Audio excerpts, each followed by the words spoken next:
All right, welcome to week 2 of Alabama Primetime Live, the biggest brand in the best spot on the best network for all of your college football news and information. Brady, Manny, Hey, interesting hey. week. I think. Hey, interesting week. I think for Alabama fans and Crimson Tide football. Of course, last week we mentioned the recruiting and how much we really looked forward to the recruiting class coming in and what it was going to bring and different components, I guess, Mhm. on both sides of the ball. Um, and then we got into A Day, and I know A Day is like a month and a half away still, but Mhm. spring games are so great, and we know this because while yes, in the long run they don't mean anything, right? You can see who can do what in your offense, your defense, and so I want to kind of like lead into that because and especially spring practices Mhm. because one thing we were heavy on was the quarterback battle, Yep. Austin Ty or Keelan. Mm. Kalen had some interesting comments that we are going to share with y'all. Um, Obviously, still too early to tell. I don't know if he's kind of leaning in a direction, but let's take a look. Oh wait, I'm still learning how to use this. There we go. Yeah, this I guess it's a hybrid. You consider it.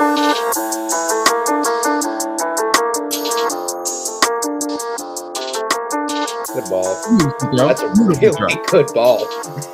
Another beautiful bomb there. Yeah. Love to see it. Love to see that, John Russell. Another dot. Especially from Russell. I mean, like, does he have the arm strength to compete in the SEC? Clearly he does. I mean, Yeah, I mean, it shows right there. I know these are just like warm-up throws and stuff, and it's nothing to get too crazy about, but like, I mean, these are still some pretty damn good throws. Like, yeah. we see people in the combine Yes. slip up when they got to make these same type of throws. So, I mean, I'm confident seeing a guy make throws like this when no pass rush is there. This is what I want to see. I want to see him get the ball to his receivers accurately, put it exactly where it needs to be. So I'm loving it so far. Loving it so far. And right now, I think the decision is still there, but I think as I get closer and closer, I'm kind of leaning toward the route of let's go with fresh and new. Let's go with something fresh and new, and I mean, let's kick it off, see what goes on from there. And I think that's the stance that's what Kalen wants. I think Mhm. eventually he's gonna wanna kind of recognize that for better or for worse, Coach Saban's gone, right? And I think Yeah. that we yes, obviously, like I can't state the obvious enough, where like we saw that multiple times on the field and off the field too, Yeah, right? it showed. Uh it did show. But nobody was coming out and saying in Kalen's first year he's gonna win a national championship. This is true. Nobody thought that. So I don't know, maybe some people did, but nobody nobody really thought that. But at the same time, you never expect to lose to Vanderbilt. You never Yeah, expect to put up 3 points on Oklahoma, who like came to absolutely. the SEC and was like mediocre, right? Yeah, this is So true. I'm I was just really and I mean Manny was sending me some stuff through. We were sending each other stuff throughout the week, Mhm. and how like Kalen. It was this quote from Kalen Mhm. Yeah. talking about the I got the quarterback. video too. I Yeah, think I got he I says, "Go ahead and upload the video," but I'll read it. It's got to be a guy that can deliver the ball, command the huddle, command everything we do with the team. But that was like that couldn't have been more like bland.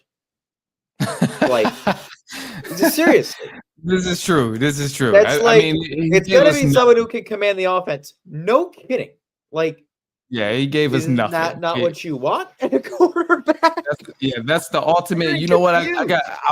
I'll tell you guys something about quarterback, and this is the guy we want. We want a guy who can throw well. It's like, okay, obviously, come on, dude. Like, Obviously, you want somebody who can fucking. Which he's doing. I mean, yeah, bland, neutral, yes, but that's what you want. Because why would you want to draw Yeah, it's speculation, and you don't want that? So I mean, but yeah. no, good on him for, obviously not kind of playing his cards too much and whatever. I like this Yeah. comment here. I'm glad we're not having a day. We are having a day.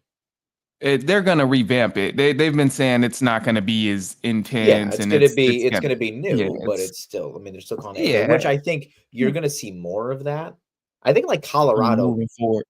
Yeah, and so I many think other schools totally canceled their spring game. I'm like, okay, yeah, but no, I think mean, if you can maybe get your guys in, I guess, like safer situation, not like a full. I mean, spring games are never like full out. Like I'm gonna go all it's not out, like go hard, right. stuff like that.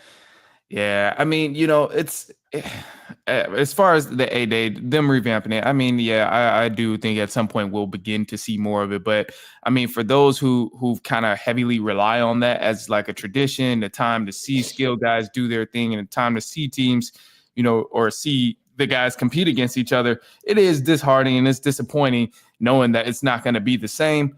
But also, again, you got to keep in mind here, you got to look at the contrary here, because obviously this is Alabama. This is a school that's known for competing at the highest level, even in practices. So this could, them saying, or DeBoer going out and saying it's going to be a little revamped and stuff, this could still mean like it's a very heavily competitive type of game. These guys are all at Bama for one reason and one reason only, and that's to compete and ultimately compete for a championship. So, I mean, with the school being such at a high level and a well-respected program, who knows what the revamped A-Day might look like. But I'm on the side, too, of I'm just glad that we're still getting it. Because, I mean, like you mentioned, schools are canceling it. They're like, we're not doing it at all. And I understand the reason. While I understand the reason that schools are canceling the spring game, it is also a crucial element, and it's something for the fans too. It's more so a thing where fans want to go out and support and just be there and be embedded in the culture of what their favorite college football team is doing. So I can't stand behind that canceling games, canceling the spring game thing. I understand if you want to tone it down, scale it back a little bit, which is cool. It's smart. It's intelligent. Guys are on NIL deals. They probably wouldn't even play anyway and go hard anyway, even if they did have a spring game. But just completely erasing it, I can't stand behind it. You got to give somebody an opportunity to show up big.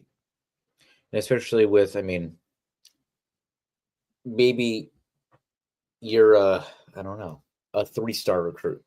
Mm-hmm. Okay. And I'm going to be hypothetical here. Say your final 2 schools are Alabama and we'll go James Madison. Okay. First mid-major that came to mind. James Madison is going to guarantee you a starting spot. Maybe the NIL is a little higher, whatever. But Alabama is a little closer to home, and you grew up an Alabama fan. Mm-hmm. Well, if I'm an NIL agent, I'm saying go to James Madison. Go to James Madison. You're going to play. You're going to get noticed. You're going to whatever. Yep. But in your heart, you're like, no, I'm going to go to Bama. And I'm going to start from the bottom, work my way up. The first way in doing that is the spring game. So yeah, literally, you got to show. It's exactly. Now I'm again, like you said, I'm not in favor of the outright cancellation of it, but I'm happy that they're working on revamping and making it more like skills based and whatnot. So we've got a lot to get to. Athletic Director Byrne put out some interesting comments today. We're gonna review Combine as well. We're gonna pause for 30 seconds. Stay with us. We'll be back in just a couple moments.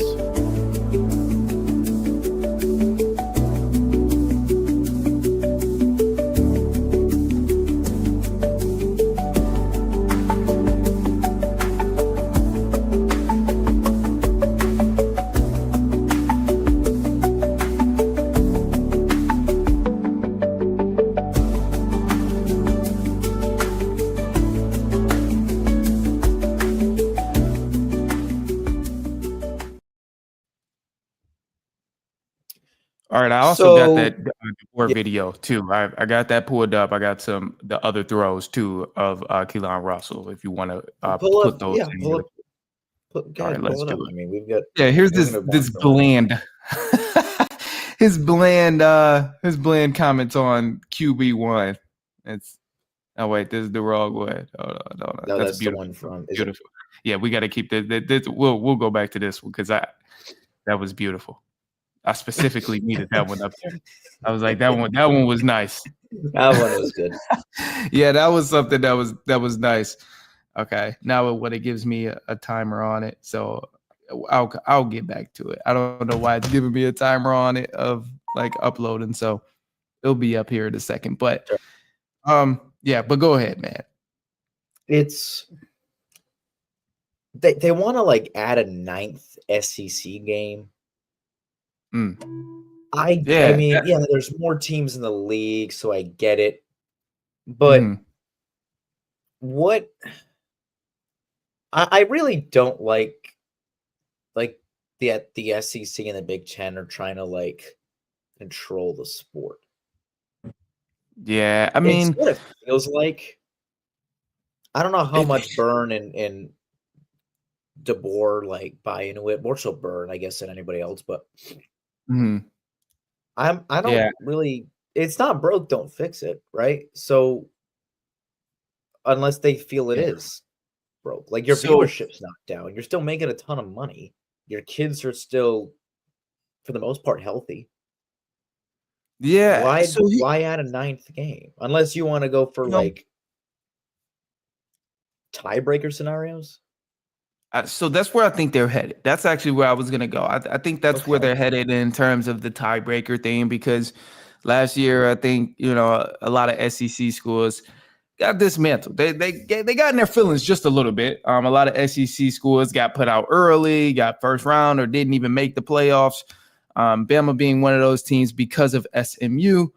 When SMU had the super easy schedule, they didn't play any competition, and it's like, okay, well, Bama's been playing juggernauts in the NCAA, SEC, Big Ten, like whatever. They've been playing these elite schools, so like they should get the priority over an SMU. And I think that part of adding a game that's a tiebreaker could be good. It seems like the whole thing that they wanted to do in the first place with this 12-team format was just give more games and make it where these bowl games are actually meaningful. This could be one of the ways where the bowl game becomes meaningful. When you add a game and it's a tiebreaker game, okay, name it the Little Caesars Pizza Bowl or whatever, all the different sponsors they have.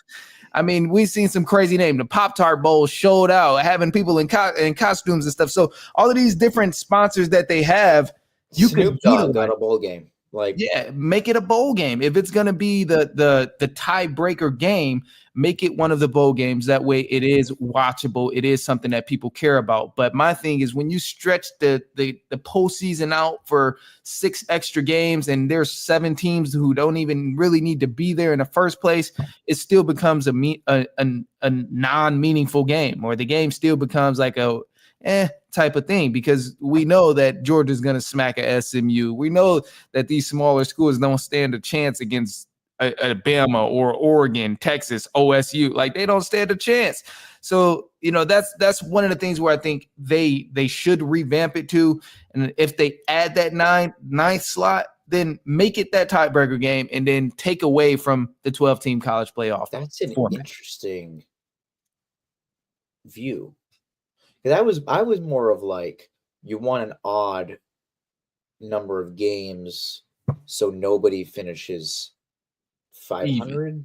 But I don't know. I guess it doesn't really matter. I guess that more applies to like, I don't know, like maybe like teams in a conference. I don't know.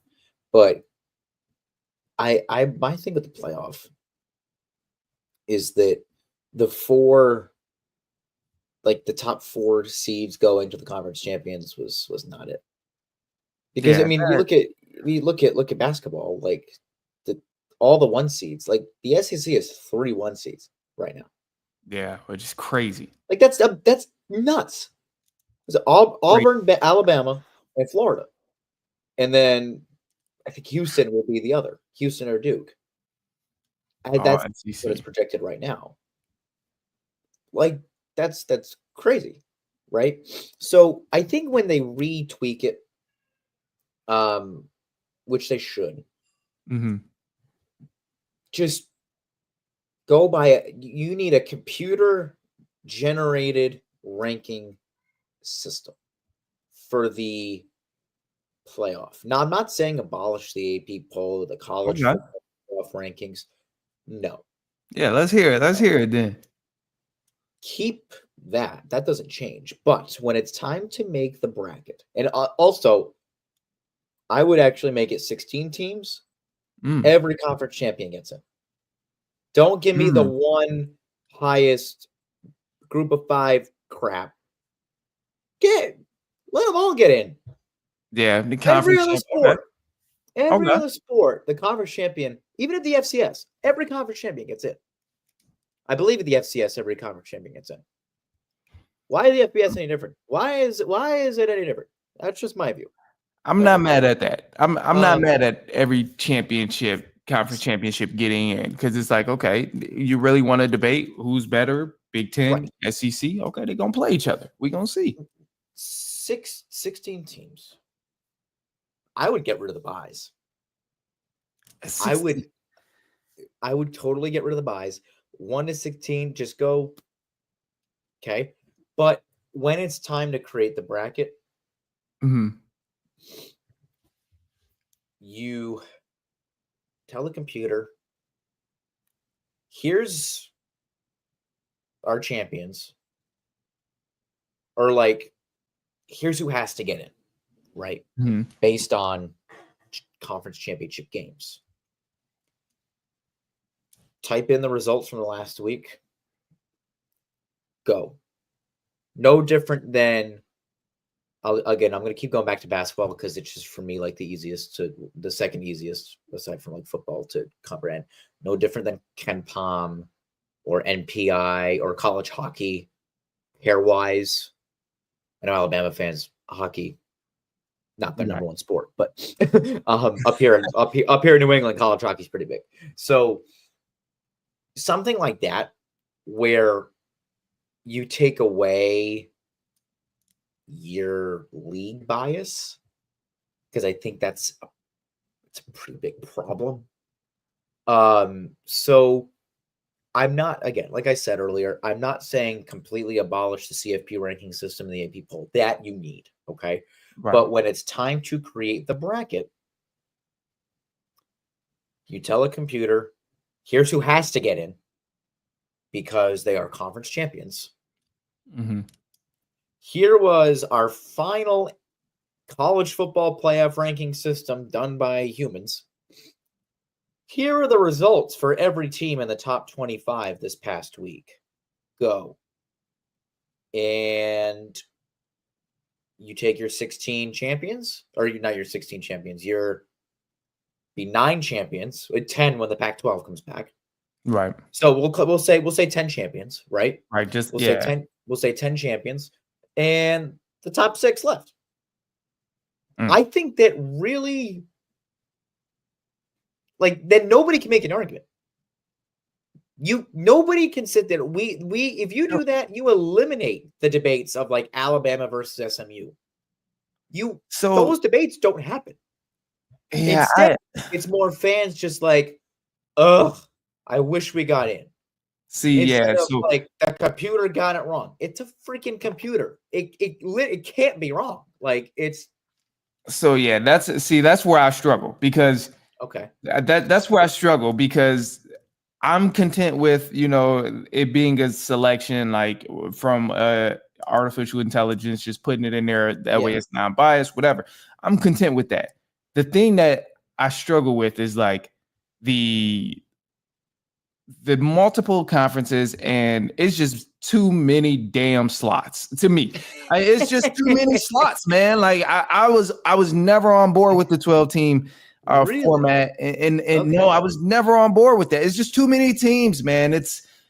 They want it to be to me, it gives vibes like you bring up college basketball, but that's the vibes that it gives. Like they want it to be a college basketball type of thing where, oh, the 12th seed or the team that barely made it in beat Oregon for a national champ. And it's like, come on, bro. No, that's not the case. Oregon has 34 4-stars, 15 5-stars, and this other school has 17 2-stars, and their best player is 3 3-stars on their team. So it's like, to me, it's just too many damn teams. If they're that good, okay, make it a harder schedule. If I'm little old SMU or if I'm little old James Madison and I want to compete with the big dogs, let me call up the big dogs and put them on a schedule. Let me say, hey, Ohio State, I need to play you. We got to show you something. Or Bama, hey, you guys think you're good? Let's play. Let's do something. And then from there, that's how you establish, okay, well, this team is actually very skilled.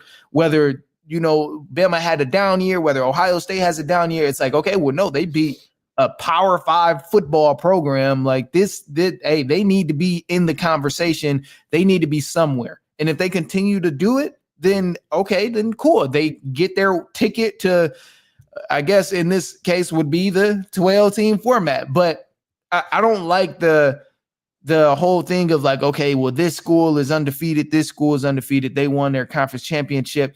Only because everybody's going to continue to pick weak schedules. We just won't see any good scheduling. And I think he makes a great point here is like the 8 teams. 8 teams is perfect because it's like, okay, if you do have those snub type of teams, but like say, for example, Vanderbilt beat Bama last year. And it's like, okay, Vanderbilt, they continue on a hot streak. They've been taking care of business and they beat Bama.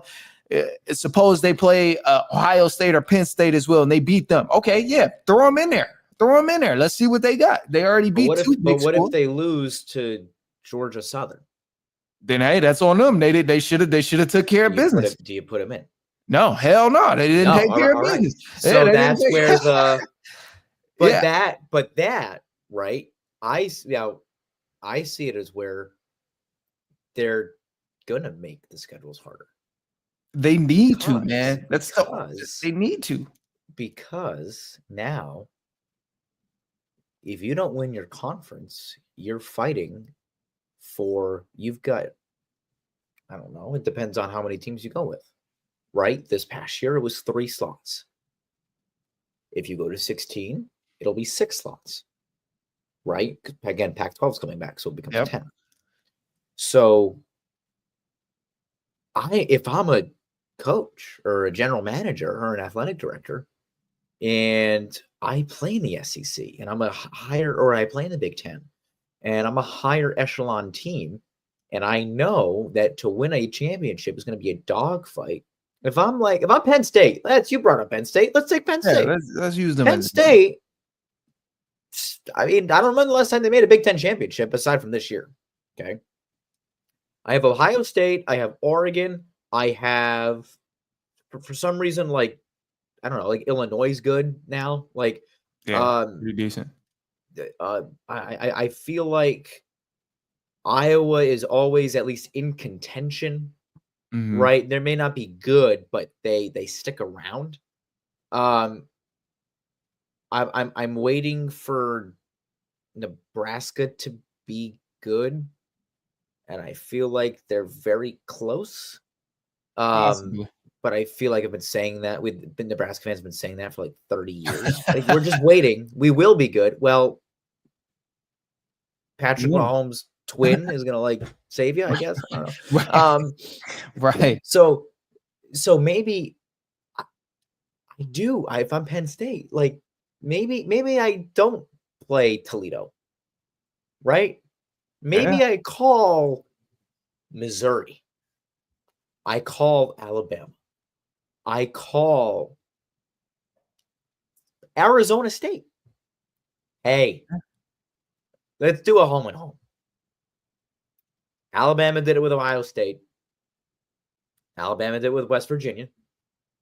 Yeah. Alabama did it with even schools like South Florida. Remember when we went to Tampa and we struggled? Yeah, which is insane, but I mean, hey. Which that's the give some, you take some. Like, you're going to come in here. You're going to come to Brian Denny. I'm going to kill you. Or I guess it was the other way around. Like, because they started in Tampa, and then they play in Brian Denny this year. I don't know. But there was some, I want to hit on this before we head to break.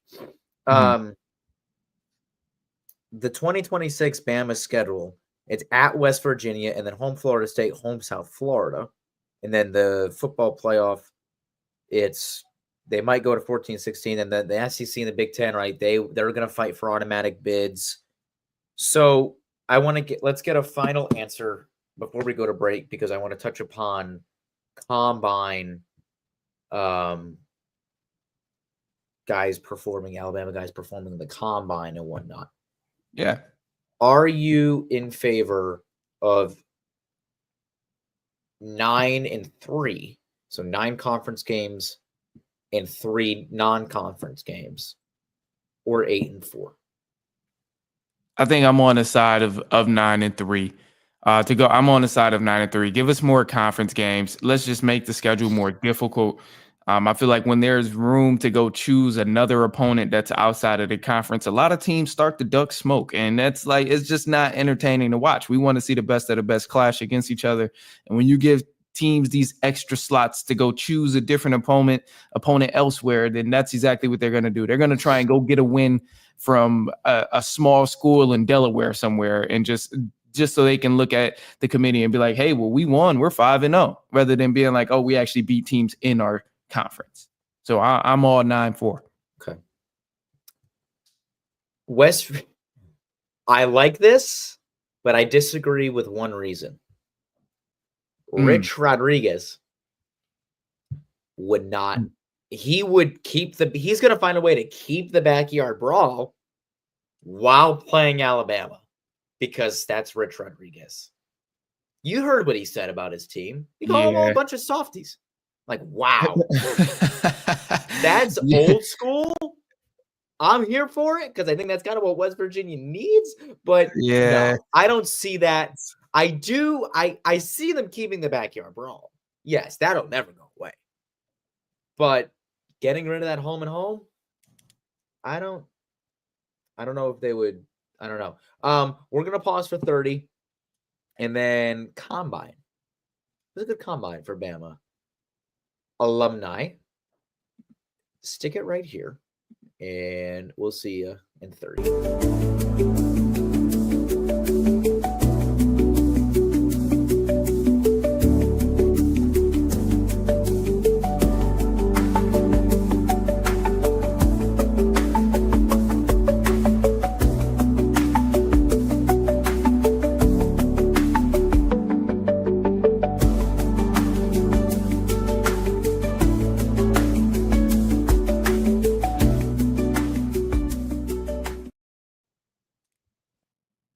There were 329 players at the NFL Combine. 9 were from Alabama. Tyler Booker, James Burnip, Jahad Campbell, C.J. Dippre, Jalen Milroe, Malachi Moore, Robbie Outs. I forget how to say his name. Outses. I don't know. Close enough. K. Robinson, Tim Smith. Campbell actually did really well. Campbell was 3rd among linebackers at the 40, ran a 4.5, and at a 10-foot-7-inch broad jump, which was number 2, out of 15. But I read something that said Jalen Milroe, and I agreed with this 100%. Jalen Milroe is the biggest boom or bust player at the NFL Combine. I 1000% agree. I'm not really sold on Milroe. I'm not sold on Milroe at all. Just based on film, one, and then obviously throws in the combine. I will say, man, throws in the combine don't really excite me. Guys making open passes, targets that they've practiced, the same targets and the same throws that they've made over the past 5 months. If you can't do it after practicing it for 5 months, getting ready for the combine, I'm not impressed. So when guys make these good throws in the combines on the run and stuff like that, looks good. But also I keep in mind, hey, did you guys remember BYU Pro Day with Zach Wilson? throwing bomb after bomb, and then now he can't even look where he is now. Passes. So, I keep those same things in mind. Combine, and I think Milroe could be good for a team, but he just has to be used in a very strategic way. I think that yes. Jalen Milroe's like new least favorite person is Jackson Dart. I get it. Yeah. I get it. People are saying Jackson Dart's like a first-round pick, like a high first-round pick. I'm like, wow. Yeah, like he's getting a lot of hype. Top 15. And Milroe's slowly just falling. It's weird. But no, I mean, from everything, Booker did well. Campbell did well. Malachi didn't participate, still recovering from that injury. Everyone that we know is going to be a day 1 or a day 2 pick, right? Like Malachi should go second, third round. Booker, I think, will go second, third round. Jalen will be probably first or second round. Somebody watch like the Giants for no reason take Jalen. Like that's such a Giant thing to do. Like, that's my lock it, write it down. Whatever time it is, 7:32 Eastern, March 4th. The Giants are going to take Jalen Milroe. I wouldn't be surprised. They're like, oh, we found the grand slam, and I'm like, okay, we like his upside. We like his upside. You said the same thing about Daniel Jones. You gave him $200 million, and rumor has it. I was watching Rich Eisen came up on my Instagram. The Colts. So the Colts want to bring in competition for Anthony Richardson. Yeah, they're saying it's Daniel Jones. That's competition. It's Daniel Jones. That's rough. Yeah, I don't see Daniel Jones as much competition right now. But yeah, no, I think again, you got to take the combine and the pro days, right, with a grain of salt. Because again, like the open throws, I'm with you. Like they're nice to have, but they don't tell everything. As is seen with a lot of quarterbacks, especially, but.